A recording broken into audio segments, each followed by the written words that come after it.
আসসালামু আলাইকুম ওয়া রাহমাতুল্লাহি ওয়া বারাকাতুহু। সুপ্রিয় দর্শক শ্রোতা, দেশ এবং প্রবাস থেকে যারা আমাদের এই ভিডিওটি দেখছেন সবাইকে জানাচ্ছি আন্তরিক শুভেচ্ছা ও মোবারকবাদ। আজকে একটি গুরুত্বপূর্ণ বিষয়ে আপনাদের সাথে আলোচনা করব।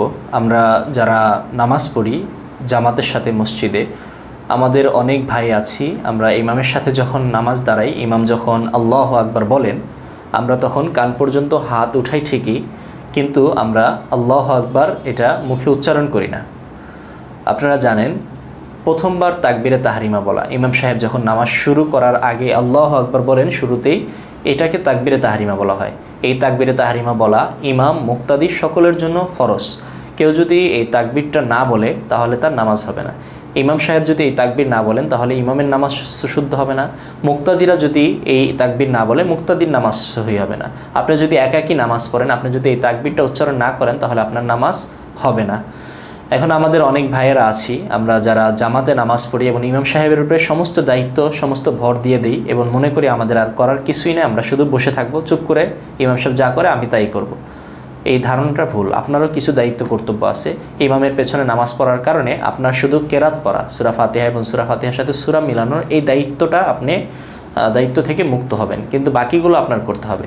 এই যে সমস্ত কাজ আপনার করণীয় জামাতে, এটার একটা সবচাইতে গুরুত্বপূর্ণ হলো তাকবীরে তাহরিমা বলা। ইমাম সাহেব যখন আল্লাহু আকবার বলবে, কান পর্যন্ত হাত উঠাবে, তখন আপনিও কান পর্যন্ত হাত উঠাবেন এবং আল্লাহু আকবার আপনাকেও বলতে হবে। আপনি যদি না বলেন আর যদি এমনি কান পর্যন্ত হাত উঠিয়ে হাত বেঁধে ফেলেন তাহলে আপনার নামাজ হবে না।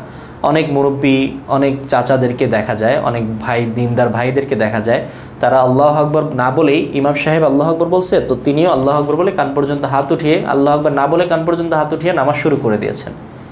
এতে আপনার ফরজিয়াত আদায় হলো না। তাকবীরে তাহরিমা বলা যে ফরজ, এই ফরজ আপনি আদায় করলেন না। কেউ যদি তাকবীরে তাহরিমা ছেড়ে দেয় তাহলে তার নামাজ হয় না। এই হিসেবে আপনি ইমাম সাহেবের পেছনে নামাজ পড়ার পরেও আপনার নামাজ হচ্ছে না।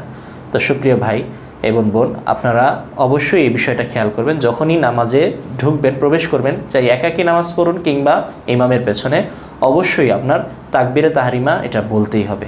আশা করি বুঝতে পেরেছেন। আল্লাহ তাআলা আমাদের সবাইকে আমলের তৌফিক দান করুন।